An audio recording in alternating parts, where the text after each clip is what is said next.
microcoulomb are separated by a distance 4 mm, separated by a distance 4 centimeter, 4 centimeter दे रखा है इसमें 4 centimeter. Calculate the electric field along the axis at a distance 4 centimeter. ठीक है, तो देखो इसमें देखो ये दो चार्जेज है प्लस माइनस, मतलब डाइपोल बन रहा है. ये कितना दे रखा है 5 माइक्रोकुलम और ये कितना दे रखा है आपको, ये भी 5 माइक्रोकुलम. तो नेट डाइपोल की कंडीशन सेटिस्फाई हो रही है कि डाइपोल मोमेंट की कंडीशन क्या है डाइपोल बनने की, कि नेट चार्ज क्या होना चाहिए 0. तो नेट चार्ज 0 हो रहा है यहाँ पे हमारे पास. ठीक है, दूसरा उसने कहा है अलोंग द एक्सिस किसी डिस्टेंस यहाँ पे निकालिए P पॉइंट पे. अब ये डिस्टेंस R दे रहा है आपको यहाँ सेंटर से, वो R दे रहा है आपको यहाँ पे कितनी 4 सेंटीमीटर, और ये जो डाइपोल के बीच की डिस्टेंस है वो भी कितनी है 4 सेंटीमीटर. तो यहाँ पे हम आप शॉर्ट डाइपोल की कंडीशन नहीं लगाएंगे क्योंकि R बहुत बड़ा नहीं है किससे A से, बल्कि बराबर ही है. तो यहाँ पे हम शॉर्ट डाइपोल की कंडीशन यूज नहीं करेंगे. तो यहाँ पे जो जर्नल इलेक्ट्रिक फील्ड होती है एक्सियल लाइन के कारण क्या बताई थी 2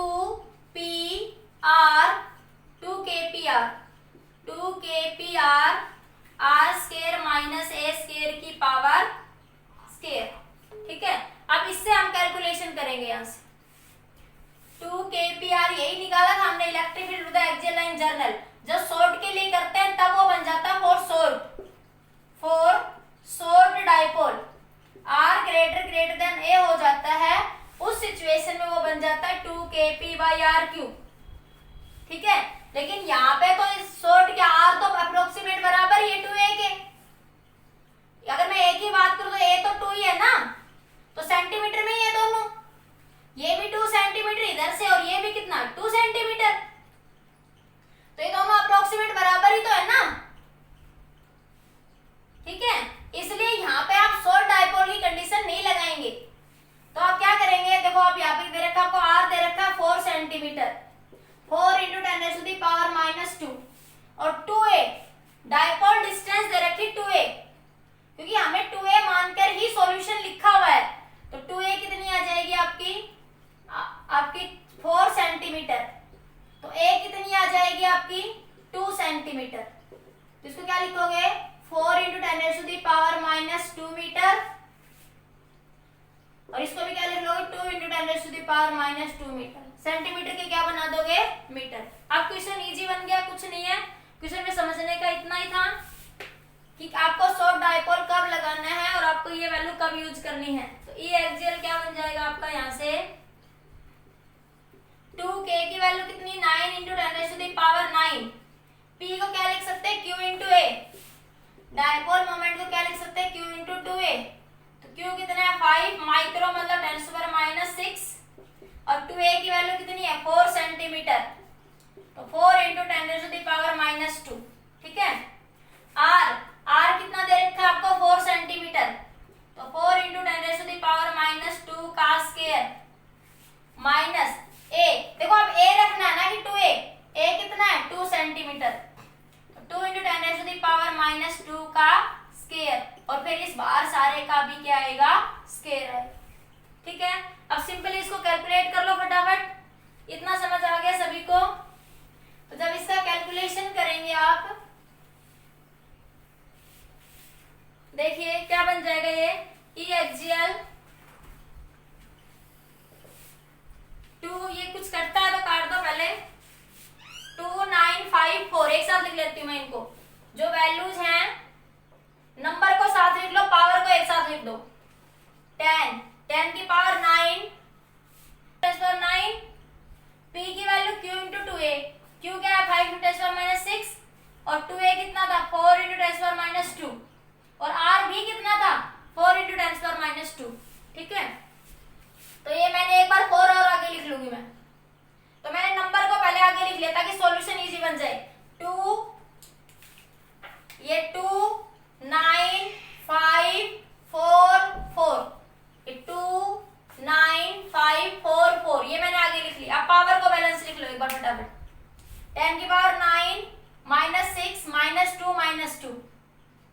ठीक है, अब नीचे वाले को भी देख लो एक बार। ये क्या बनेगा 16 10⁻⁻⁴।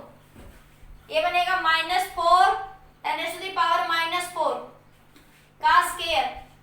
ठीक है, तो एक बार इस नीचे वाले को सोल्व कर दूं मैं। 16 - 4 कितना बनेगा 12।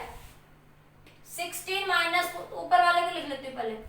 ये 8, ये मैं 4 × 2 × 9 × 5 × 4, ये 10⁻⁻ कितना बन गया 10, तो 10⁻⁻⁻1।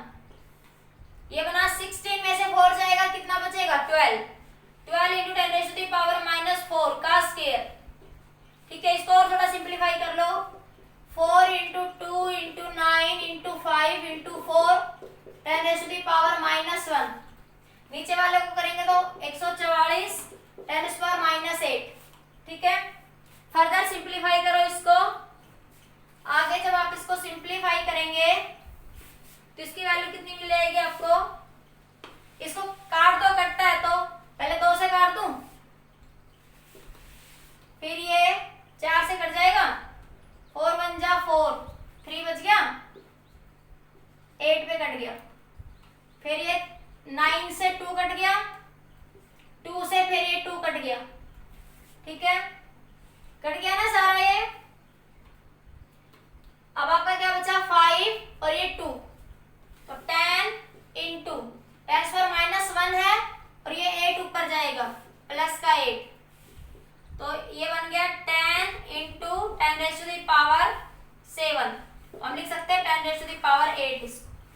ठीक है, तो ये इलेक्ट्रिक फील्ड आ जाएगी आपकी to the dipole on the axial line. Clear हो गया, समझ आ गया आपको। ये छोटी छोटी मिस्टेक की क्वेश्चन में गड़बड़ कर जाती है, क्वेश्चन को ध्यान से पढ़ो। ये छोटी छोटी मिस्टेक बहुत दिक्कत करती है। क्वेश्चन में कहा था force experienced by unit positive charge, मतलब Q की वैल्यू कितनी है +1। पॉजिटिव मतलब पॉजिटिव है, वैल्यू कितनी है 1 है, 1 कूलम है, 1 micro coulomb, I don't know.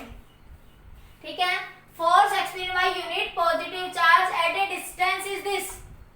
ठीक है, तो फोर्स की वैल्यू क्या होती है F = QE। ठीक है, Q क्या हो गया 1 हो गया, क्योंकि यहाँ वो यूनिट पॉजिटिव चार्ज की बात कर रहे हैं, तो F को मैं E के बराबर रख सकती हूँ इस सिचुएशन में। एक तो मेरी बात ये हुई। दूसरा ये कह रहा है at a distance along this axis, उसने यहाँ पे नॉर्मल या परपेंडिकुलर की बात नहीं कर रही, वो किसकी बात कर रहा है फ्रॉम द सेंटर। सेंटर मतलब इधर से जा रहा है अलोंग दिस एक्सिस। तो आपके पास E एक्सियल। अब शॉर्ट डाइपोल का कंसेप्ट कैसे लगा दोगे, क्योंकि शॉर्ट डाइपोल के लिए तो आपको ये पता होना चाहिए कि जो डाइपोल लेंथ, ये जो A वैल्यू है और ये R वैल्यू है, इसमें कितना डिफरेंस है। ये बहुत ज्यादा डिफरेंस पे है या अप्रोक्सीमेट इक्वल पे है। आपको तो L अभी पता ही नहीं, तो क्या लगाओगे जनरल केस। ठीक है, और general electric field axial line का केस क्या था 2kPr r² - a² की पावर का स्क्वायर। ठीक है, आप सोल्व करते हैं क्वेश्चन को। देखो मैं इधर से डायरेक्ट ये सर डायग्राम समझ आ गया होगा। मैं क्वेश्चन देखो, अब क्वेश्चन को लिख रही हूं मैं। E एक्सियल की वैल्यू होती 2kPr r² - a² की पावर 3/2। ठीक है, यूनिट पॉजिटिव चार्ज था इसलिए मैंने आपको E के बराबर रख दिया। Q की वैल्यू 1 रखोगे तो वो E के बराबर आ जाएगा। ठीक है, तो ये वैल्यू कितनी दे रखी है आपकी पहले केस में, फर्स्ट केस कितनी दे रखी है 0.025। 2 K की वैल्यू 9 × 10⁻⁹। डाइपोल मोमेंट नहीं पता तो इसको Q लिख लो। Q चार्ज नहीं दिया ना, उस Q को तो 1 ही मान रहे हैं, वैसे यूनिट पॉजिटिव चार्ज लिख लो अभी थोड़ी देर के लिए। Q P की वैल्यू क्या होती है Q × 12। ठीक है, तो Q × 12, इसको मैं P लिख लेती हूँ अभी, क्योंकि मुझे ना तो P L पता ना मुझे Q पता। Q की वैल्यू 1 पता है लेकिन मुझे P नहीं पता, तो फिलहाल मैं इसको P रख रही हूँ। R कितना दे दिया 0.10 मीटर। ठीक है,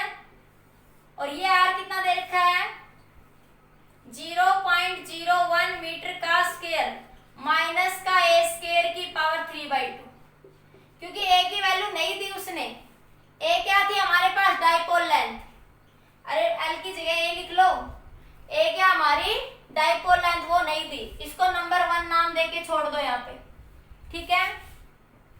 तो जब नंबर 2 लिखोगे, नंबर 2 पे देखो के सेकंड में 0.2 पे फोर्स कितना लग रहा है ये, तो 0.002 न्यूटन, तो 2 इंटू 10⁹ इंटू 10⁹ पी को पी ही रख लो।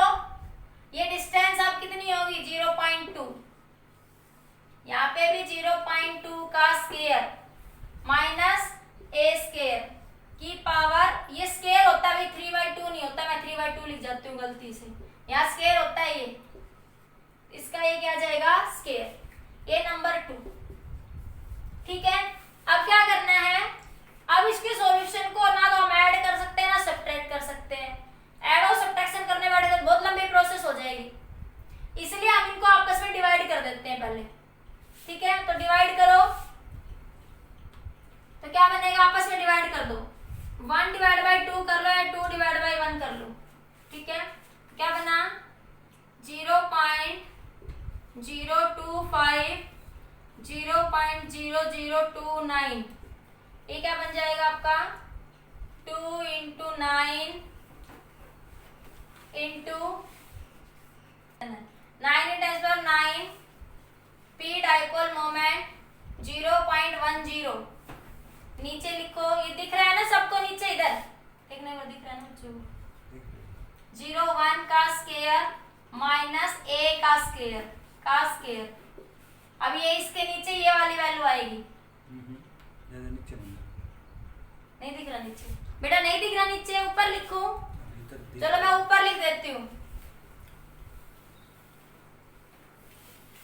देखो इसको इससे डिवाइड कर दो, 0.025 divided by 0.02 is equals to, ये वैल्यू है 2 इंटू 9 दूनी 18, तो ये 18 लिख देती हूँ सीधा, 18 10⁹ 0.10 इंटू पी, ये पी जैसा था वैसा ही लिख रही हूँ अभी मैं, इसको 0.01 का स्क्वायर माइनस ए स्क्वायर का स्क्वायर, फिर इसकी वैल्यू लिखो नीचे वाले की, ये भी क्या बन गया 18 9 दूनी 18 10⁹ ठीक है। P 0.2 into P, 0.2 into P, ये ऊपर चला जाएगा 0.2 का स्क्वायर माइनस ए स्क्वायर, और फिर इस सारे का भी क्या हो जाएगा स्क्वायर हो जाएगा, ठीक है। अब देखो जो कटता है वो काट दो, जो बच गया उसको देखते हैं। तो देखो P से P कैंसिल, 18 से 18 कैंसिल, 10⁹ से 9 भी कैंसिल हो गया, तो क्या बचा 0.10 और नीचे बचा 0.2। देखो इधर को, इसको दोनों को ले लिया मैंने पहले, मैंने इन दोनों को ले लिया पहले, इसको और इसको, अब इनको ले लेते हैं साइड में। ये क्या है 0.2 का स्क्वायर, तो ये 0.2 का स्क्वायर माइनस ए स्क्वायर और इस सारे का स्क्वायर, और नीचे आ जाएगा आपका 0.01 का स्क्वायर माइनस ए का स्क्वायर। अब सिंप्लीफिकेशन हो गया, अब इतना मुश्किल नहीं रहा आपका, ठीक है। अब इसको जब आप सोल्व करेंगे तो इधर है ये 0.025 और ये 0.002। इसको थोड़ा और सिंप्लीफाई कर लो आप, इसकी पावर पॉइंट को हटाओगे तो नीचे क्या आ जाएगा 100, इसके पॉइंट को हटाओगे तो ऊपर 10 चला जाएगा, मैंने पॉइंट्स को हटा दिया, तो ये 100 से 100 है कैंसिल, ठीक है। इधर भी देख लो, ये तीन ही पॉइंट है तो पॉइंट से पॉइंट कैंसिल हो जाएंगे, तो 25/2 इनके पॉइंट से पॉइंट कैंसिल हो जाएंगे, तो ये 1/2, 0.2 का स्क्वायर माइनस ए का स्क्वायर और इस सारे का स्क्वायर, 0.01 का स्क्वायर माइनस ए स्क्वायर और फिर इस सारे का स्क्वायर, 2 से 2 भी कैंसिल। अब इजी हो गया, इन स्क्वायर्स को खोलने की बजाय सीधा स्क्वायर रूट ले लो दोनों साइड। क्या ले लो? Square root. तो ये इधर बचा 5, इधर बचेगा ये 0.2 का स्क्वायर माइनस ए स्क्वायर, इधर बचा है 0.01 का स्क्वायर और ये माइनस ए का स्क्वायर। ठीक है, अब इनको सिंप्लीफाई कर सकते हो। 0.2 के स्क्वायर को क्या लिख सकते हो? 2/10 का स्क्वायर। देखो मैं अलग से करके बता रही हूँ, एक साथ लिखूं किसी को ना समझ आए। क्या लिख सकते हो? 2/10 का स्क्वायर, तो क्या बन जाएगा? 4/100। तो क्या लिख सकती हूँ? 0.04। तो ये वैल्यू कितनी आ जाएगी इधर? 0.04। इसी तरह इसको देख लो, 1/100 का स्क्वायर, 0.01 है ना, तो 1/100 का स्क्वायर तो 1/10⁴ हो जाएगा ये, क्यों 10/2 का स्क्वायर करूंगी तो 10⁴। तो ये बचा 1/10⁴ का मतलब मैं 1/10⁴ ही लिख रही हूँ इसको, 10⁴ माइनस ए का स्क्वायर। ठीक है, या इसको ऐसे लिख लो, अभी थोड़ा सा बाद में कर लेना चेंज। 0.10⁴ का मतलब 4 0, 0.001। तो ये इधर लिख देना 0.0001 माइनस ए स्क्वायर और माइनस का ए स्क्वायर। इधर क्रॉस मल्टीप्लाई कर लो तो 5 इंटू 0.001 माइनस 5 ए स्क्वायर बराबर 0.04 माइनस ए स्क्वायर। इस सब को इधर लिया हो तो ये बन जाएगा 0.0005, ये इधर आएगा तो माइनस 0.04 बराबर माइनस का ए स्क्वायर प्लस का 4 ए स्क्वायर। इसके बाद सोल्व कर लोगे। ठीक है, जब आप इसको सोल्व करोगे तो आंसर मिल जाएगा 2a की 5 ए स्क्वायर इधर आएगा तो 4 ए स्क्वायर मिल जाएगा। कर लोगे तो जो सोल्व करोगे तो a की वैल्यू मिल जाएगी 0.05 और 2a की इतना। या तो ये सिंपल सिंप्लीकेशन ही बच गया, सोल्व कर लेना आप लोग। ठीक है,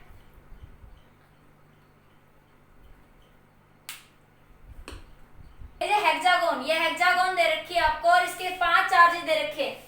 there are 5 charges placed at the corner of the hexagon, find the electric field at the centre of the hexagon. तो सेंटर के ऊपर हेक्सागोन के लिए आपके 4 ऑप्शन दे रखे हैं, ऑप्शन ए, बी और सी और डी।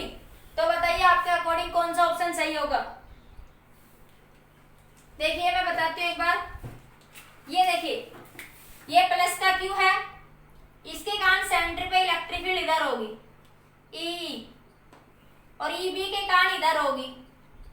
तो ये तो दोनों कैंसिल हो जाएंगी, ई ए कैंसिल द ई, एन नाम दे देती हूँ मैं, ई एन।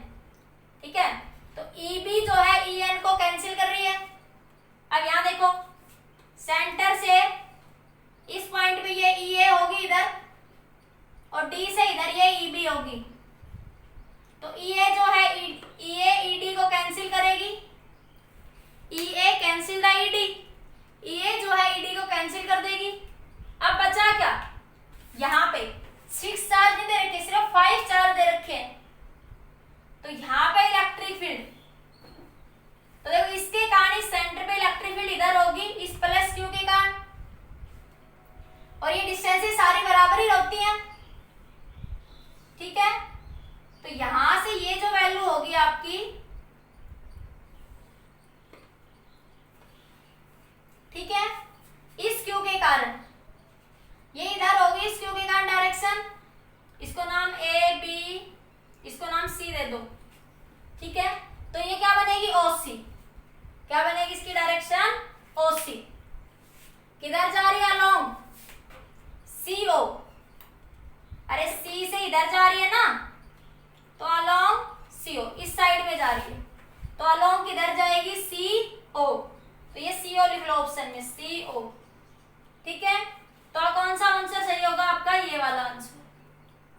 ठीक है, ओ एफ भी कह सकते हो कि ओ से किधर जा रही है? एफ की डायरेक्शन में, ये भी सही है, ये ऑप्शन भी यहाँ पे सही होगा। लेकिन सी से बात कर रहा है तो सी से किधर जा रही है? अलोंग ओ। ओ पॉइंट पे पूछ रहा है ना, सी के कारण, सी के कारण कहाँ पूछ रहा है? ओ पॉइंट पे, ना कि एफ पॉइंट पे। वो जा रही है डायरेक्शन पे, इसलिए क्या लिखोगे CO। इसलिए मोस्ट एप्रोप्रिएट कौन सा सही रहेगा, CO वाला। ठीक है, तो मोस्ट एप्रोप्रिएट आंसर जाएगा आपका CO को, क्योंकि C से O पे पूछ रहा है वो सेंटर पे। तो अलोंग किधर जा रही इलेक्ट्रिक फील्ड, CO की डायरेक्शन में, ना कि OC की डायरेक्शन। ठीक है, ये समझ आया ये पॉइंट। अरे बताओ, को चेंज कर दिया क्वेश्चन में। अब नेक्स्ट स्टेप में देखिए, यहाँ पे माइनस क्यू रख दिया, तो बताइए आप रिजल्टेंट इलेक्ट्रिक फील्ड डायरेक्शन क्या होगी। तो देखो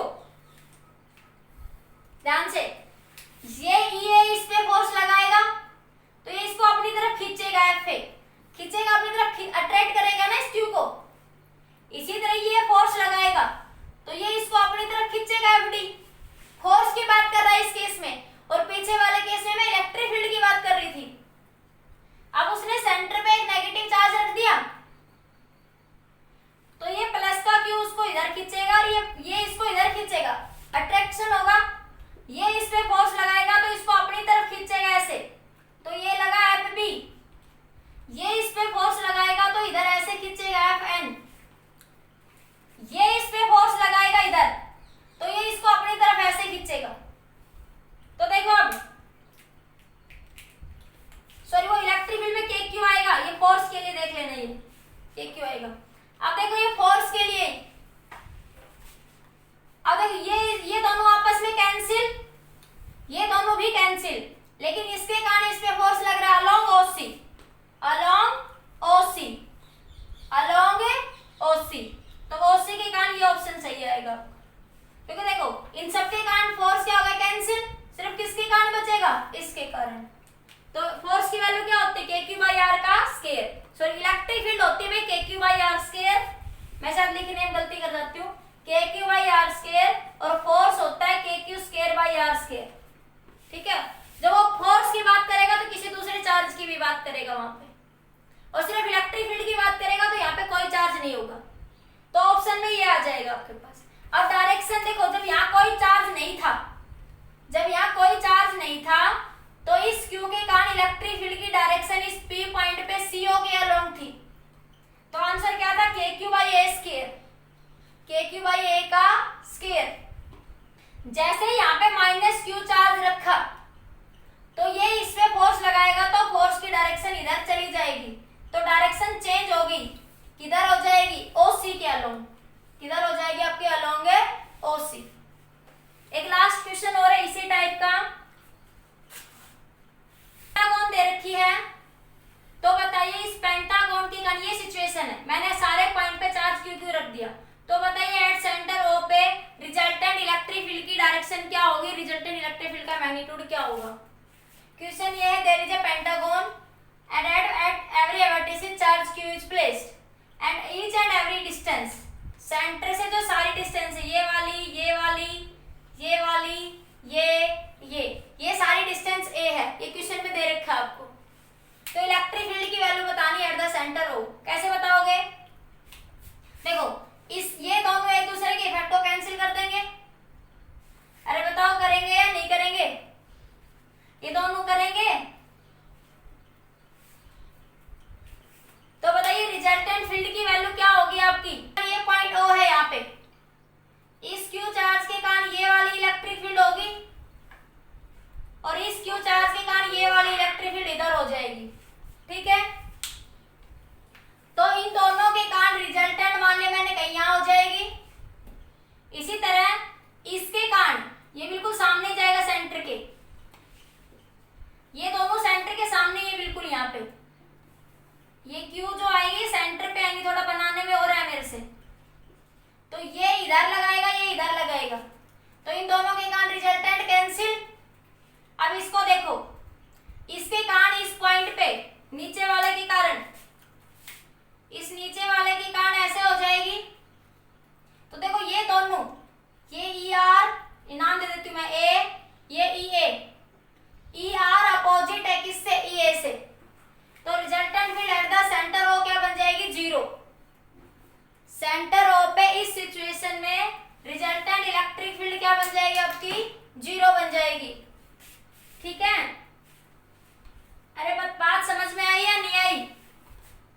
अगर वो आपके पास एक कॉर्नर पे नहीं रखता है, फिर से देख लो इस क्वेश्चन को। If there is a pentagon, अगर वो ऐसे कहता है if there is a pentagon and 4 charges, if there is a pentagon and 4 charges, ये पेंटागन है और 4 चार्जेस रखे हुए हैं, बस यहाँ पे कोई चार्ज नहीं रखा हुआ, सिर्फ 4 ही चार्ज है। ये पॉइंट ए है, ये पॉइंट बी है, ये पॉइंट सी है, ये डी है और ये ई है। ठीक है, तो इलेक्ट्रिक फील्ड की वैल्यू क्या होगी? पिछले केस में मैंने पांचों कॉर्नर पे चार्ज रखा था, पिछले केस में मैंने 5 के 5 कॉर्नर पे चार्ज रखा था, अब मैंने सिर्फ 4 कॉर्नर पे चार्ज रखा है। क्वेश्चन की सिचुएशन समझ